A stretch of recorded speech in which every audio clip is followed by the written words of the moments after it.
الشيطان الرجيم بسم الله الرحمن الرحيم بسم الله الرحمن الرحيم إن الحمد لله نحمده ونستعينه ونستغفره ونعوذ بالله من شرور أنفسنا وسيئات أعمالنا من يهده الله فلا مضل له ومن يضلل فلا هادي له أشهد أن لا إله إلا الله وحده لا شريك له وأشهد أن محمدا عبده ورسوله يا أيها الذين آمنوا اتقوا الله حق تقاته ولا تموتن إلا وأنتم مسلمون يا أيها الناس اتقوا ربكم الذي خلقكم من نفس واحدة وخلق منها زوجها وبث منهما رجالا كثيرا ونساء واتقوا الله الذي تساءلون به والأرحام إن الله كان عليكم رقيبا يا أيها الذين آمنوا اتقوا الله وقولوا قولا سديدا يصلح لكم أعمالكم ويغفر لكم ذنوبكم ومن يطع الله ورسوله فقد فاز فوزا عظيما أما بعد فإن أصدق الحديث كتاب الله وخير الهدي هدي محمد صلى الله عليه وآله وسلم وشر الأمور محدثاتها فإن كل محدثة بدعة وكل بدعة ضلالة وكل ضلالة في النار. Kita lanjutkan kajian kita. Kita melanjutkan bab azan. Bab azan. Babul azan. Sekarang kita masuk pada hadis yang ke-194.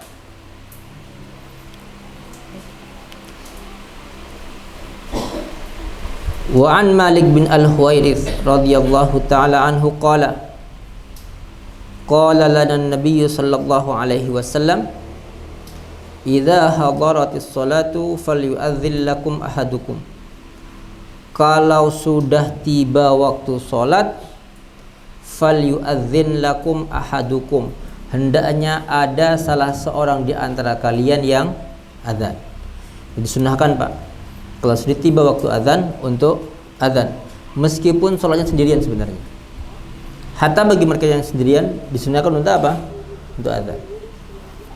Karena itu Allah Subhanahu wa taala dalam sebuah hadis yang sahih itu mengatakan Allah bangga dengan seseorang yang hidup di atas gunung, dia menggembala kambingnya, ketika tiba waktu sholat dia azan. Itu dibanggakan oleh Allah Subhanahu wa taala di hadapan para malaikatnya. Ini menunjukkan bahwasanya hatta orang yang sendirian pun itu disunahkan untuk apa? Untuk azan. Wa an Jabir radhiyallahu taala anhu anna Rasulullah sallallahu alaihi wasallam qala li Bilal.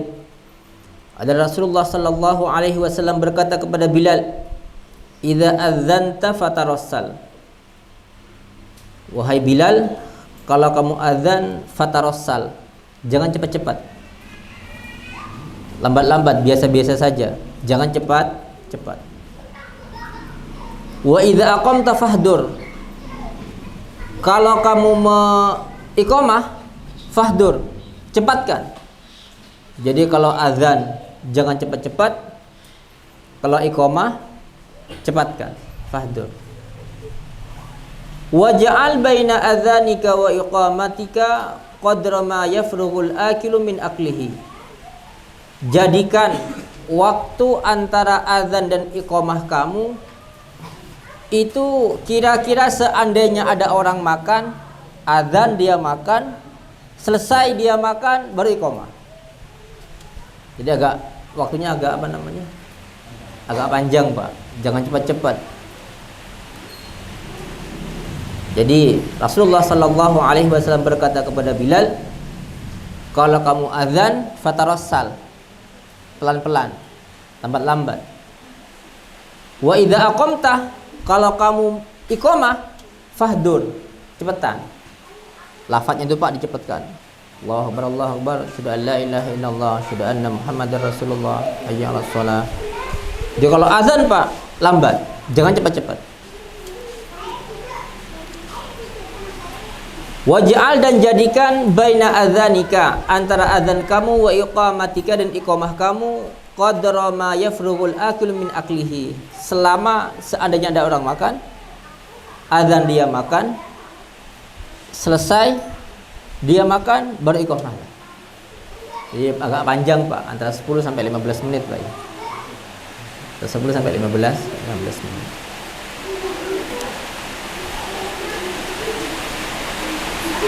Walahu, dan riwayat Tirmidzi juga an Abi Hurairah radhiyallahu taala anhu anna Nabiy sallallahu alaihi wasallam qala la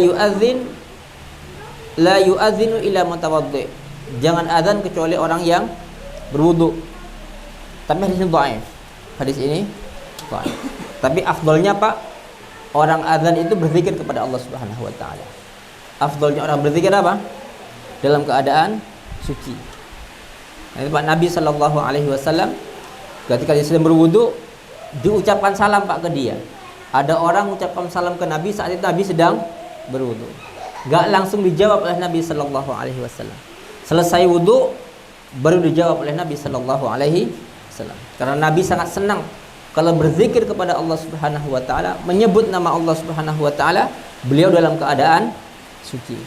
Kalau menjawab azan, menjawab salam saja Nabi lebih senang dalam kondisi bersuci, apalagi orang yang akan melakukan azan. Meskipun tidak wajib, meskipun wudu itu tidak wajib.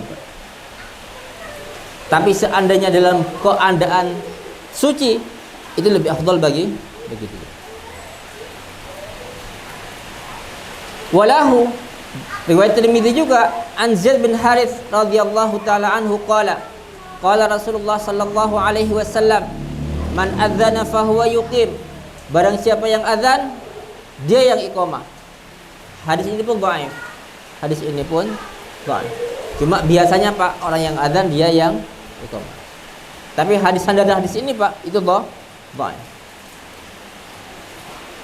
Kemudian wali Abi Dawud fi hadits Abdullah bin Zaid annahu qala ana ra'aituhu. Aku yang mimpi azan itu, yakni al-azan.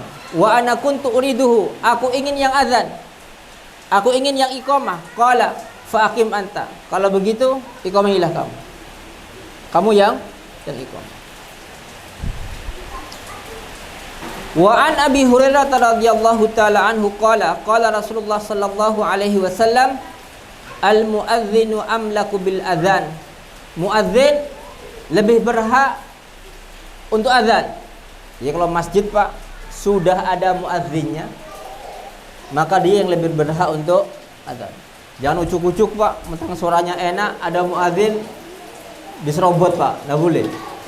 Karena itu Pak Rasulullah sallallahu alaihi wasallam, seperti hadis yang kita baca pekan kemarin Pak, 2 pekan yang lalu, kan Nabi apa? Nyuruh salah seorang sahabat untuk ngangkat imam, wattakhidh muadzinan. Ketika Utsman bin Abil As itu minta kepada Nabi agar dijadikan imam kaumnya, Nabi memerintahkannya untuk mengangkat seorang muadzin yang tidak ngambil upah. Jadi muadzin itu diapakan Pak? Diangkat, ditunjuk Pak. Ditunjuk oleh siapa? Oleh imam.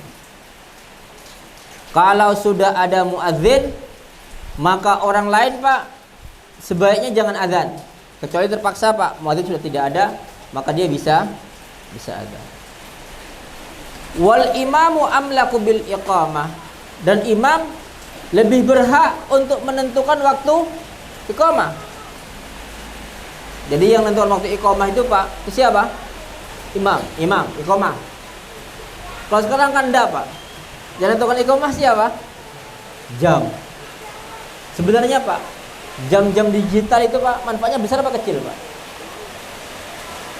Manfaatnya besar apa kecil? Jam digital itu Pak, manfaatnya besar apa kecil? Harganya mahal itu Pak. Yang dipakai beli uang wakaf. Masa kita ingin tahu waktu zuhur sih ngenteni sih Pak? Ngenteni suwi. Pas nggak lewat. Sebenarnya kecil manfaatnya itu Pak. Masa isinya nasihat, saya suruh rapatkan, jalannya pelan sekali Pak. Mau baca itu nunggu 1 menit. Kalau jam digital itu Pak, kita ingin melihat waktu sholat besok gitu Pak, keluar enggak Pak? jadwal sholat besok kelihatan enggak? Kalau saya nunggu besok, kan mending kartanya tempel Pak. Waktu setahun kelihatan semuanya jadwalnya. Apalagi Pak, subhanallah Pak. Sekarang itu Pak, azan maghrib enggak sama Pak. Gara-gara apa? Bisa jadi jamnya enggak sama. Jamnya tidak sama. Sana azan, sini baru mu'alik.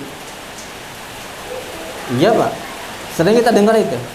Sana sudah azan, sini baru mu'alik. Itu kan otomatis Pak. Keluar peringatan otomatis. Sudah masuk waktu isya, waktu maghrib. Kalau sehari telat 2 detik Pak, 60 hari 2 menit. Hitunglah, umpamanya setiap hari telat 0,001 detik kali setahun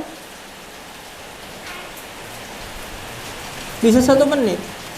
Kalau 5 tahun 5 menit. Jadi yang berhak untuk iqamah itu siapa? Imam. Yang berhak untuk menentukan waktu iqamah itu adalah imam. Tapi hadis ini pun dhaif.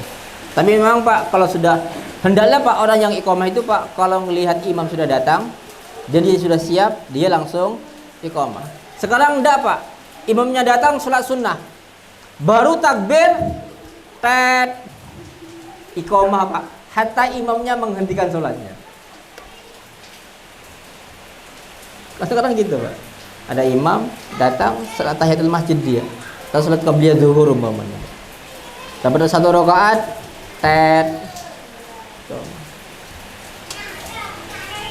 soalnya Pak, itu kan apa ya? Nggak tahu kok bisa kayak gitu Pak ya. Dulu ndak ada padahal. Dulu ndak ada, sekarang ada Pak. Kemudian wa an Anas bin Malik radhiyallahu taala anhu qala Rasulullah sallallahu alaihi wasallam la yuraddu du'a bainal adzani wal iqamah. Tidak akan ditolak doa yang dipanjatkan di antara azan dan iqamah. Jadi termasuk di antara waktu mustajab untuk berdoa itu antara azan dan iqamah. Perbanyaklah doa antara azan dan iqamah, terutama ketika sedang sholat sunnah itu Pak.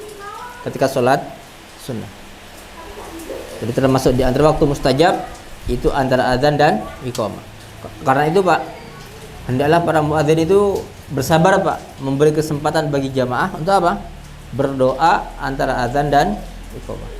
Kalau dulu Pak, di beberapa masjid itu Pak, kalau maghrib dan isya, yang biasa itu bukan maghrib dan isya, ya maghrib isya sama asar, maghrib isya asar, itu azan selesai 1,5 menit langsung iqamah dulu. Ada beberapa masjid seperti itu Pak, yang saya temui. Itu rutin Pak. Itu ketika kita mau merubah itu berat sekali itu. Alasan mereka apa? Tidak ada sholat sunnah qabliyah, asar, maghrib dan isya. Memang tidak ada Pak, tapi jeda antara adzan dan iqamah seperti sabda Nabi tadi itu Pak. Meskipun hadisnya dhaif, hendaklah kita apa? Memberikan kesempatan bagi mereka yang mungkin Pak adzan mereka baru ke kamar mandi. Ya kalau di masa Nabi Pak, sholatnya agak panjang. Kalau sekarang Pak, iqamah kita ke kamar mandi Pak, datang sudah salam Pak. Kan iya. Jadi iqamah apa azan, kita ke kamar mandi, padahal kamar mandinya ke masjid Pak. Balik lagi sudah hampir salam kadang-kadang.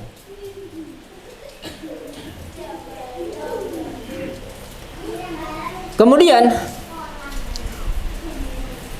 wa an Jabir radhiyallahu taala anhu anna Rasulullah sallallahu alaihi wasallam qala man qala hina yasma'un nida, barang siapa yang berkata setelah dia mendengar azan, Allahumma rabb hadhihi da'wati tammah was salatil qa'imah, ya Allah Tuhan seruan yang sempurna ini, was salatil qa'imah, dan salat yang didirikan ini, ati Muhammadanil wasilata wal fadilah, berilah Muhammad wasilah dan fadilah. Di sebuah kedudukan Pak nanti di akhirat. Jadi wasilah itu Pak syafaat kubro istilahnya. Jadi nanti ketika manusia itu menunggu hisab Pak, lama sekali nunggunya. Manusia akhirnya mengusulkan kepada para nabi Pak untuk meminta kepada Allah agar apa? Qadha, ke pengadilan Allah segera ditegakkan. Mereka datang ke Adam, Adam tidak mau. Datang ke Nuh, Nuh juga tidak mau. Ibrahim juga tidak mau. Ke Musa enggak mau, ke Isa baru juga tidak mau. Baru ke Rasulullah sallallahu alaihi wasallam, inilah yang disebut dengan apa? Al-wasilah. Wa ba'athu maqaman mahmudan alladzi wa'ata. Dan masukkanlah dia ke makom, ke sebuah tempat mahmuda yang terpuji, alladzi wa'ata, yang kau janjikan ya Allah.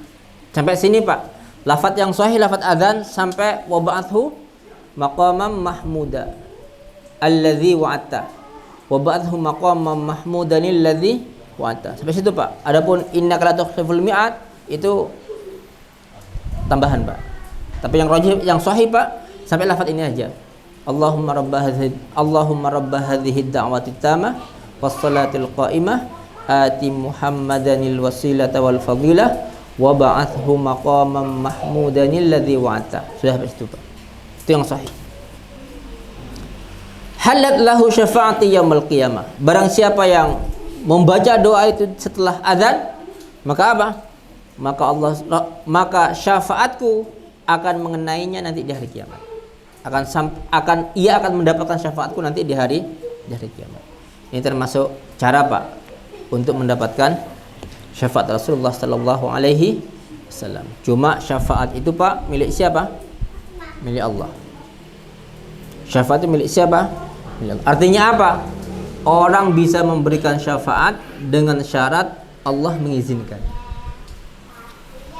Karena syafaat itu milik Allah Pak, yang memberi harus dapat izin dari Allah Subhanahu wa taala.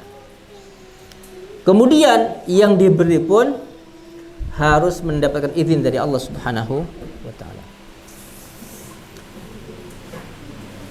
Allah mengatakan Pak, wa kam mim malakin fis samawati la tughni syafa'atuhum syai'an illa min ba'di ay ya'dzanallahu liman yasha'u wa yarda.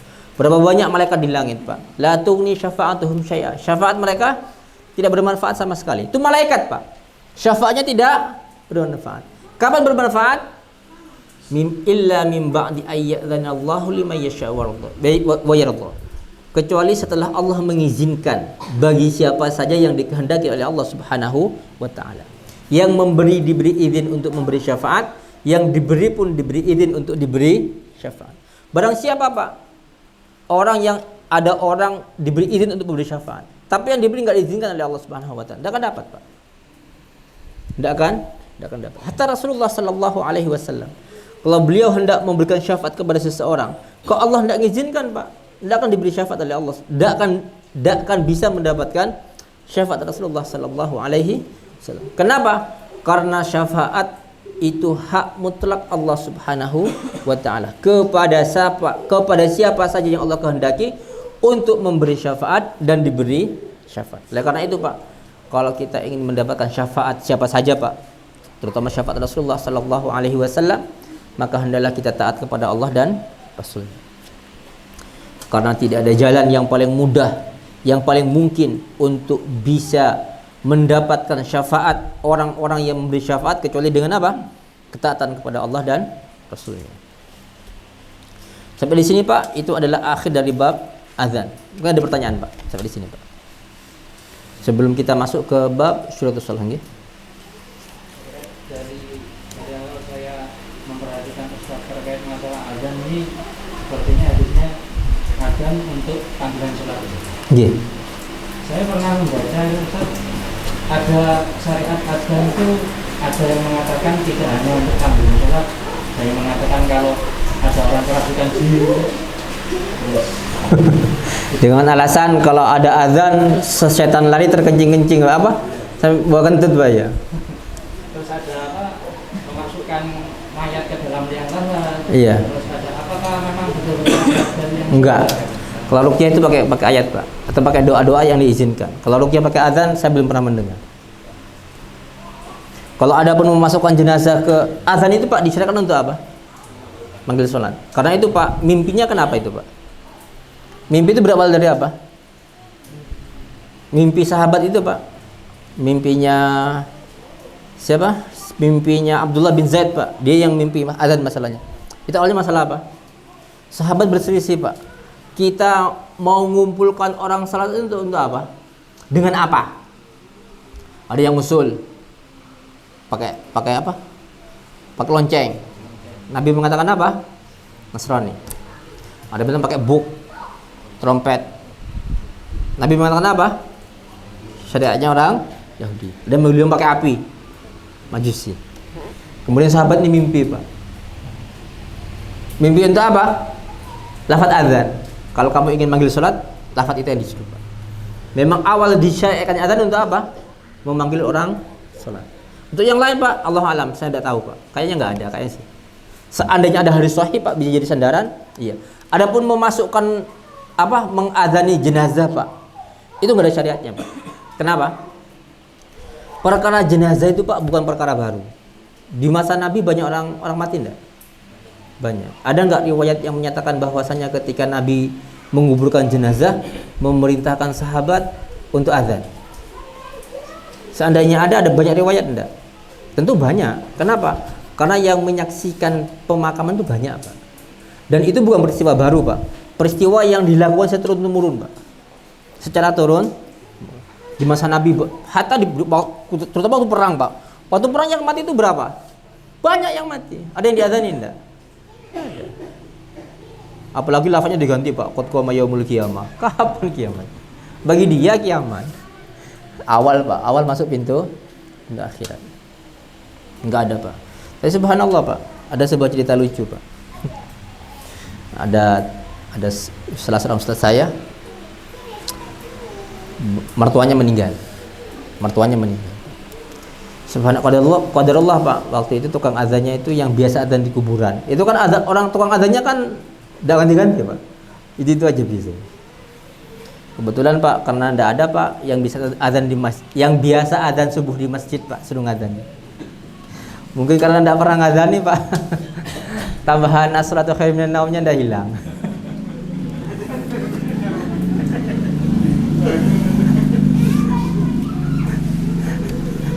Mungkin gemeter Pak ya. Jadi kalau enggak biasa Pak, bisa ngazan. Waliyadzubillah Pak. Enggak, insyaallah enggak ada itu Pak, enggak ada. Termasuk ketika angin kencang suruh azan Pak. Itu juga tidak ada dasarnya. Seandainya ada dalil sahih dari Nabi Pak, hukum asal ibadah itu apa? Terlarang apa boleh? Terlarang. Hukum asal ibadah itu terlarang sampai ada dalil. Kalau nggak ada dalil berarti tidak ada. Karena kalau ibadah Pak, yang kita tanya pertama apa? Ada dalil enggak? Kalau nggak ada dalil berarti tidak ada. Karena seandainya ada Pak, tentu para ulama akan apa? Menyebutkan bab itu di mana? Buku fikih-fikih mereka. Ternyata tidak ada. Termasuk kayak masalah tahlilan itu Pak. Dalam buku fikih ada tahlilan enggak Pak? Tidak ada. Kenapa tidak ada? Karena memang dari dulu tidak ada. Yang menjadi sandaran dari dulu tidak ada. Dan ulama-ulama dulu tidak pernah membahas. Hatta ulama Syafi'i tidak pernah membahas. Seandainya ada Pak, tentu para ulama akan membahasnya. Oh, masalah kentut lah Pak, ada hukumnya. Kentut itu Pak, buang air besar, buang air kecil, itu ada tata caranya. Apalagi masalah jenazah Pak. Itu masalahnya apa? Itu masalah besar. Itu masalah besar. Apalagi di masa Nabi Pak, orang meninggal itu banyak. Sahabat di masa sahabat pun yang meninggal banyak. Ketika para sahabat mengubur Nabi nggak ada ceritanya adzan Pak. Ketika para sahabat mengubur Abu Bakar, mengubur Umar, mengubur Utsman, itu yang datang ribuan orang Pak, banyak sekali yang mendatangi. Yang menyaksikan banyak. Tata cara penguburan itu Pak, itu ada riwayatnya semua Pak. Tapi tidak ada yang menyatakan apa? Pakai adzan. Kemudian sekarang kita masuk bab baru Pak, bab syurutis shalah, bab syarat salat. Kalau disebut syarat Pak, berarti di luar salat. Jadi bedakan antara rukun dan syarat. Kalau syarat itu Pak, sebuah perbuatan yang harus kita lakukan sebelum sholat. Kalau rukun Pak, karena bagian dari sholat. Tapi kalau wudu, syarat apa rukun? Syarat. Kenapa? Wudu bukan bagian dari sholat. Hadis yang pertama, hadis yang ke-203. An Ali bin Talqin radhiyallahu taala anhu qala Rasulullah sallallahu alaihi wasallam, "Idza fasa ahadukum fi sholati falyansharif." Kalau salah seorang di antara kalian kentut dalam salat, falyansharif, hendaklah dia keluar dari salatnya.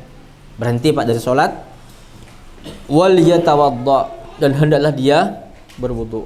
Wal yu'idis shalah, dan hendaklah dia mengulangi sholatnya. Ada orang sholat Pak, kok kentut. Nabi memerintahkan apa? Suruh keluar dari sholat, kemudian suruh wudu, ngulangi sholat lagi. Itu artinya apa Pak? Termasuk di antara syarat sahnya sholat adalah bersih dari hadas. Bersih dari hadas. Ketika orang melakukan sholat ada hadasnya, berarti sholatnya tidak sah.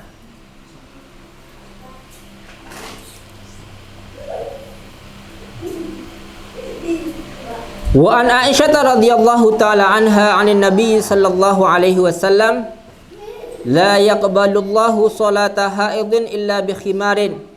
Allah tidak akan menerima salatnya wanita yang sudah haid kecuali dengan kerudung penutup kepala. Kenapa Pak? Karena kepala bagi wanita aurat. Wanita yang haid itu sudah mencapai usia balik. Artinya apa? Termasuk syarat sahnya sholat menutup aurat. Ketika aurat terbuka, maka sholatnya tidak sah. Hatta sendirian Pak. Aurat ada dua Pak. Ada aurat ketika sholat, ada aurat ketika di luar sholat. Kalau aurat ketika sholat Pak, kayak ada orang amit Pak, ada orang sholat sendirian, dia nggak nutup auratnya, sah nggak sholatnya Pak? Dosa nggak dia kalau sholat nggak nutup aurat? Dosa. Karena main-main dia Pak. Kalau dia mampu Pak. Kalau orang sendirian di kamar, dia buka aurat boleh nggak? Dia sendirian di kamar, buka aurat boleh nggak? Boleh, nggak apa-apa. Seandainya ada orang Pak sholat sendirian di dalam kamar, auratnya nggak tertutup Pak, sah nggak sholatnya? Nggak sah. Kenapa? Karena dalam sholat Pak, aurat sendiri nggak sendiri Pak, nggak boleh kelihatan. Tapi kalau kondisi di luar sholat Pak, yang penting nggak kelihatan orang, nggak masalah, boleh. Jadi sudah dua Pak syarat sahnya sholat. Yang pertama apa? Harus suci dari hadas. Karena itu Pak Nabi mengatakan kalau ada orang sholat, kok di tengah-tengah sholat wudunya batal, berhadas dia harus menghentikan sholatnya. Kecuali begini Pak, kalau ada orang hadasnya tidak berhenti-berhenti Pak. Ada orang kentut tidak berhenti-berhenti Pak, kentut terus. Ada orang kena penyakit seperti itu. Mungkin kita tidak pernah nemu ya Pak ya, tapi ada. Kentut terus tidak berhenti-berhenti Pak. Orang seperti itu Pak, wudu saja sudah, langsung sholat. Kentut jangan dihitung sudah. Cuma nanti kalau mau sholat lagi, itu lagi. Kentut yang keluar ketika dia sholat jangan dihitung sampai dia selesai. Ada orang yang kena salisul baul Pak. Penyakitnya itu Pak, kencing tidak berhenti-berhenti dia Pak. Jadi kalau kencing sedikit kalau kencing, tapi tidak berhenti-berhenti. Orang seperti itu Pak, wudu, setelah wudu sholat sudah. Keluar kencing setelah itu Pak, itu sudah maafkan Pak. Karena dia sudah istilahnya Pak daimul hadas, selalu berhadas. Kalau dia sudah kena penyakit seperti itu Pak, itu sudah darurat Pak. Jadi orang itu kena penyakit salisul baul namanya. Kalau dalam kita disebut salisul baul. Dia itu kencing tidak berhenti, tapi sedikit-sedikit, setetes, tapi terus tidak berhenti. Orang seperti itu Pak kondisinya sama dengan orang yang kentut terus menerus, atau orang istihadah terus menerus Pak, tidak berhenti. Maka orang seperti itu apa? Maka darurat Pak. Setelah dia berwudu langsung sholat sampai selesai sudah Pak. Hadas yang keluar setelah itu Pak jangan dianggap. Wa an Jabir radhiyallahu taala anhu anin Nabi sallallahu alaihi wasallam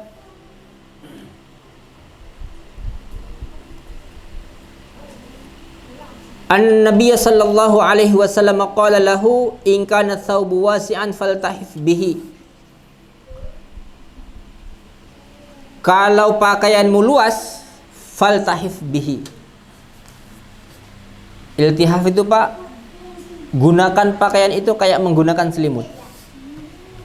Iltihaf itu Pak, hadis setelahnya itu ada. Wali Muslim fa khalif baina tarafaihi wa in kana dhayyiqan fattazir bihi.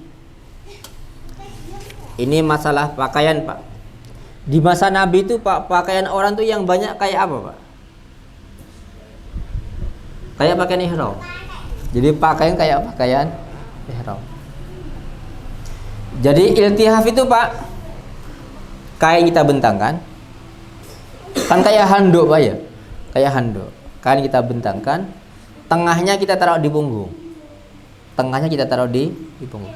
Nanti ujungnya Pak, yang kanan masukkan, taruh di atas pundak kiri, yang kiri letakkan di atas pundak kanan. Kemudian Pak, ujungnya diikat. Ujungnya dua-duanya ini Pak diikat biar nggak jatuh. Itu iltihaf namanya.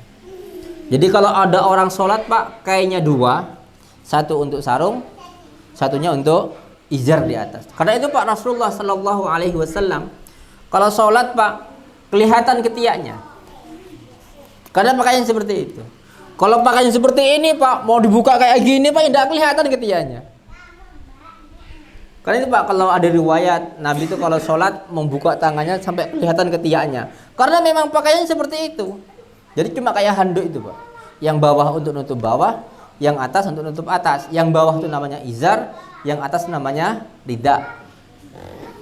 Makanya Pak Nabi kalau berdoa mengangkat tangan sampai kelihatan ketiaknya. Kalau kayak gini Pak mau digini kan tidak kelihatan Pak. Makanya Pak Abu Bakar radhiyallahu an ketika berhijrah bersama Nabi sallallahu alaihi wasallam, ketika cuaca panas Pak, Nabi sedang istirahat sama Abu Bakar itu Pak ridanya diangkat. Dibuat apa? Menaungi Nabi sallallahu alaihi wasallam. Menaungi Nabi sallallahu alaihi wasallam. Karena pakaiannya tidak seperti ini, tidak. Kalau istisqa Pak disunahkan untuk apa? Membalik. Kalau kayak ini dibalik.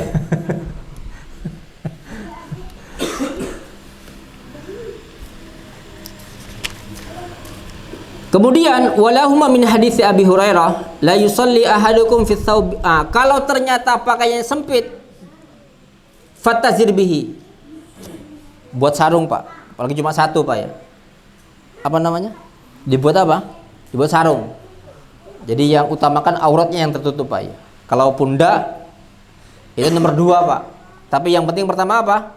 Aurat tertutup dahulu. Kalau laki-laki Pak mulai dari pusar sampai lutut.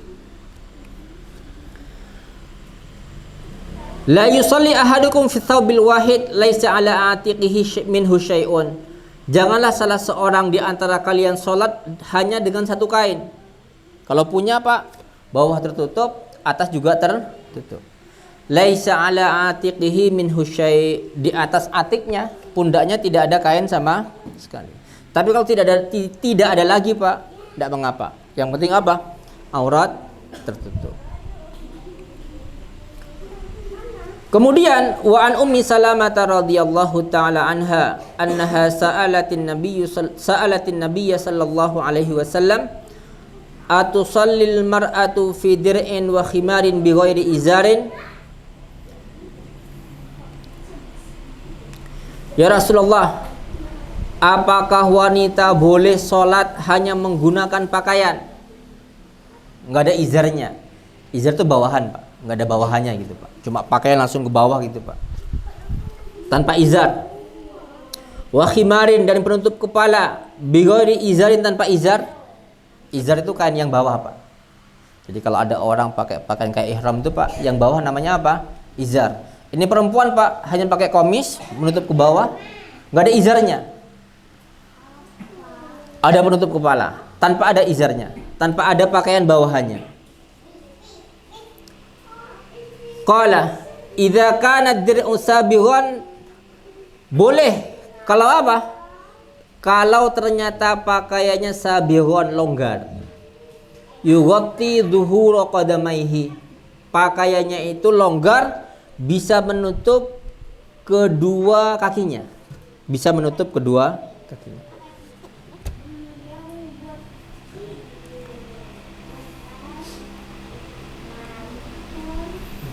Jadi kalau perempuan Pak sholat nggak pakai izar, hanya ada pakaian aja Pak, ke bawah sampai menutup kaki, tidak mengapa, dibolehkan. Tapi kalau pakaiannya nggak menutup kaki Pak, harus pakai apa? Izar. Karena izar ini Pak banyak diartikan sarung. Di Arab nggak ada sarung Pak. Kalau ada sarung yang bawa ya orang Indonesia boleh. Bawahan Pak.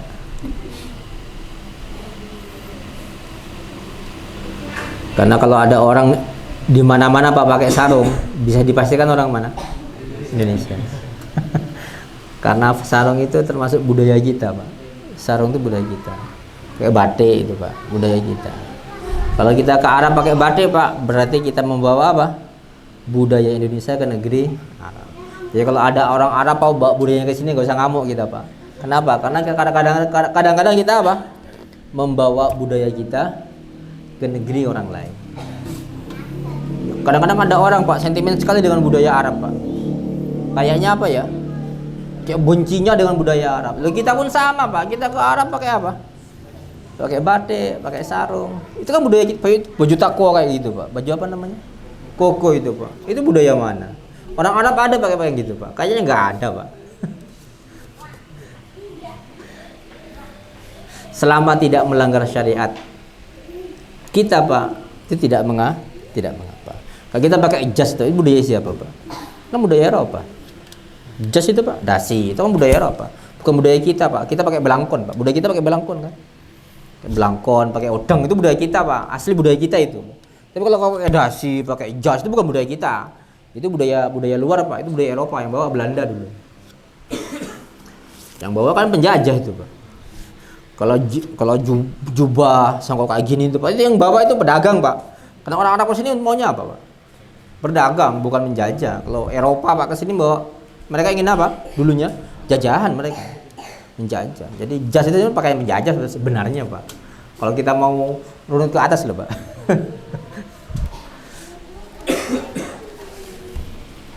Yo, kalau kita mau kembali ke budaya kita Pak, ya kayak sekolah zaman dulu Pak. Pernah lihat sekolah zaman dulu Pak, tahun 1900-an Pak. Kayak gontor itu Pak. Gontor itu Pak, pakaian pertamanya nggak seperti sekarang Pak. Jadi pakai kayak Jogja, pakai keraton. Pakai apa? Jarit Pak. Pakai jarit, pakai belangkon gitu Pak. Coba sampean klik di gontor Pak, sejarah gontor Pak. Itu generasi pertamanya Pak. Itu pakaiannya persis keraton Jogja itu Pak. Jadi pakai jarit yang sisik melik Pak. Sisik melik. Warna putih. Bagus itu Pak. Sebenarnya rapi itu Pak. Daripada pakai jas seneng pakai itu sebenarnya gitu. Iya. Karena itu budaya Pak. Belangkon itu budaya kita. Kalau kayak jas itu Pak bukan budaya Pak. Itu bukan budaya kita juga sih sebenarnya. Itu budaya Eropa sebenarnya. Yang dimasukkan ke negeri kita. Kalau kita mau asli kembali ke negeri kita Pak, ya orang Madura pakai udeng Pak. Orang Madura pakai udeng Pak. Kalau orang Jawa pakai belangkon. Tapi sekarang nggak ada Pak orang pakai udeng Pak. Dikira primitif mungkin Pak sekarang. Coba sampean kemana Pak? Pakai belangkon Pak. Lah jadi apa namanya? Jadi tontonan kalau sekarang Pak. Jadi tontonan. Iya, jadinya syuhra. Tapi nggak mesti syuhra. Karena kadang ada orang tua-tua itu tidak bisa meninggalkan budayanya. Jadi ada Pak orang tua itu Pak, orang Madura Pak sampai sekarang kemana-mana Pak udengan dia. Itu bukan syuhra, karena itu kebiasaan dia sejak muda. Apanya, Mbak? Apa? Allah alam ya. Seharusnya, tapi tasyabuh itu Pak, tolak ukurnya Pak. Kalau kita menggunakan pakaian itu nanti di benak kita akan langsung muncul orang yang diserupai. Kalau misalnya kita pakai jas Pak, pakai jas umpamanya, itu benak kita ini orang Eropa apa gitu Pak? Apa langsung di benak kita Pak kalau lihat orang pakai jas? Apa sudah ini orang Eropa ini? Apa begitu Pak? Enggak. Coba sampean pakai udeng Bali Pak. Pakai udeng Bali Pak. Di benak sampean ada apa?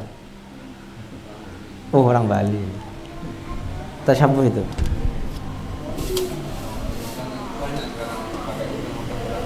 Iya. Orang Bali kan kalau mau sholat pakai apa? Kalau mau bukan sholat Pak ya. Mau ibadah.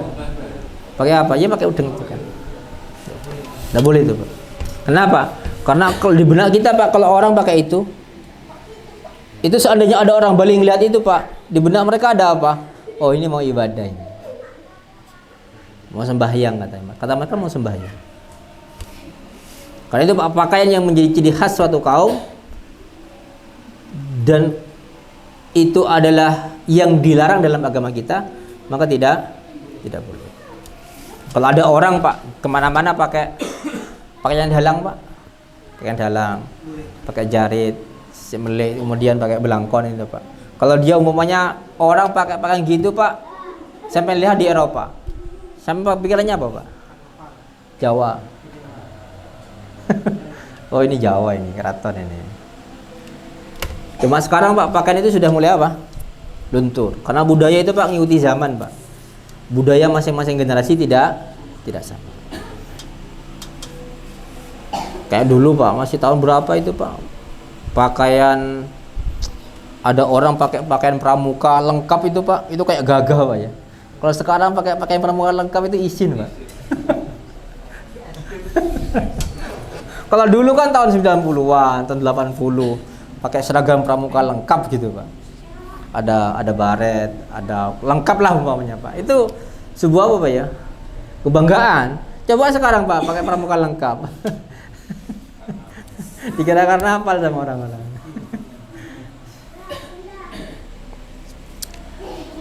Kemudian jadi wanita itu Pak kalau sholat pakai komis tok, baju tok, nggak ada bawahan Pak, boleh. Tapi dengan syarat apa? Pakaiannya longgar hingga menutup kaki. Kalau nggak menutup kaki nggak boleh.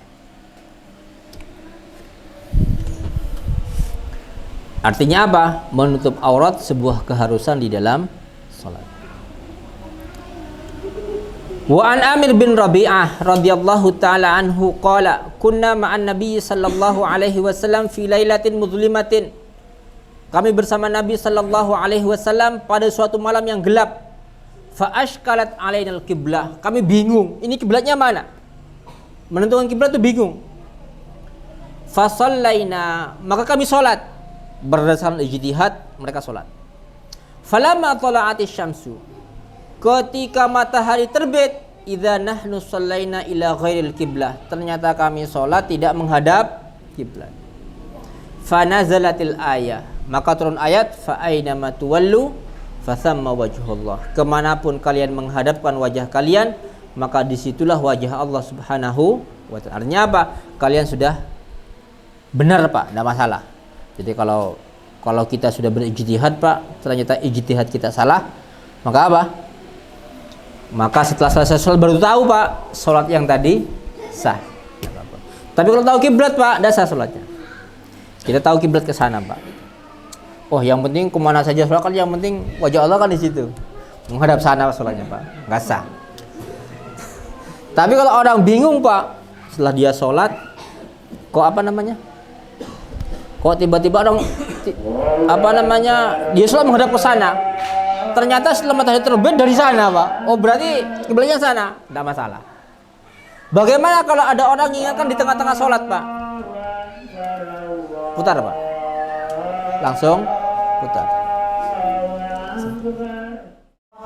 Jadi kalau kita sholat tidak menghadap kiblat, di tengah-tengah sholat kok ada yang mengingatkan, putar Pak, putar kemana arah itu ditunjuk.